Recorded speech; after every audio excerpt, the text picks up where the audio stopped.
Olá, eu sou o professor Diogo Comba, o Diogão da redação de Português e Literatura também. É assim que você me encontra nas redes sociais, professor Diogo Comba. Peço que se inscreva no canal, deixe o seu like e ative o sininho. Hoje nós vamos continuar a leitura de O Quase Fim do Mundo, Pepe Tela, capítulo 2, parte 2. Ele tinha dormido toda a manhã, tomou um nostálgico café em casa e depois deambulou pela cidade à procura de outros seres vivos. Não encontrou ninguém mais, nem uma mosca. A gasolina do carro estava a acabar e foi abastecer numa bomba sem precisar de pagar, evidentemente. Andou atoamente pela cidade. Foi ver a escola de Sara, encontrou apenas muitos uniformes, talvez entre eles o da Sara. Sapatos, carteiras, livros, giz, etc. Tudo o suposto existir numa escola. Lagrimou perante a sala vazia que sabia ser a da filha. Sem coragem de procurar a pasta dela, que talvez pudesse reconhecer, comprada numa viagem ao estrangeiro. A cada vulto numa esquina pensava ver a mulher ou Sara, mas não eram vultos, apenas sombras móveis, normalmente de árvores. Essas ficaram, e o capim, as plantas das varandas, os vegetais não foram exterminados. Só os, como é que se chamam os seres vivos não vegetais, desde os mamíferos até os insetos ou protozoários? A biologia tinha ficado muito para trás no curso, nem conseguia lembrar isso. Também não tinha importância, percebia o que queria dizer. Que raio de fenômeno deixava as coisas e vegetais intocáveis? Montes, rios, casas, e eliminava o resto. Os americanos tinham inventado, muitos anos atrás, a chamada bomba de nêutrons, que matava as pessoas e deixava as propriedades intactas.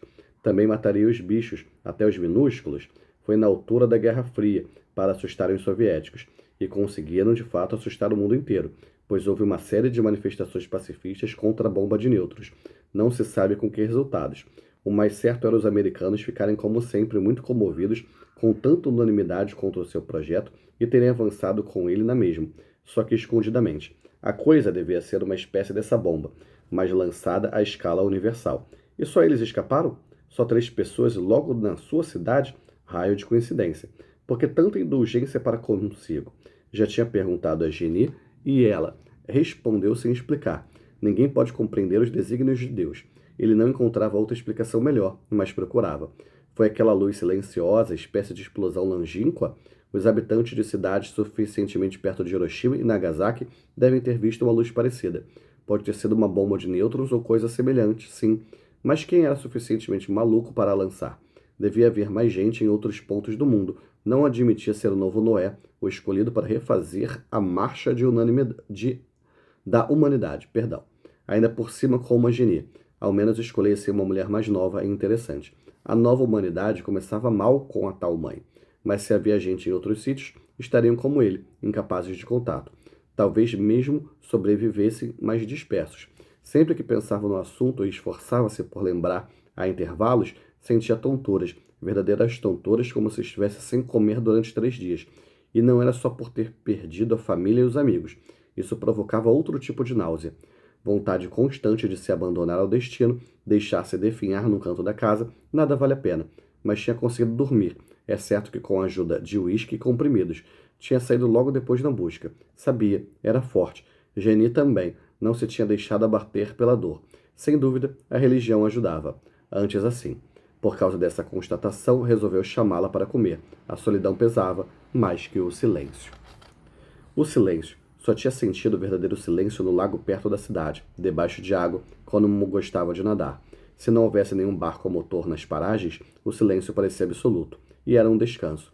As pessoas não se apercebem, mas estão constantemente a ser agredidas pelo ruído. Nas cidades é pior, mas mesmo no mato mais deserto há vozes, sussurros, gritos, lamentos de insetos, do vento, de bichos, de qualquer coisa. Nas cidades é constante, zumbidos, tiros, música, brados, suspiros, urros, explosões, abafadas, choques, raspar de pés.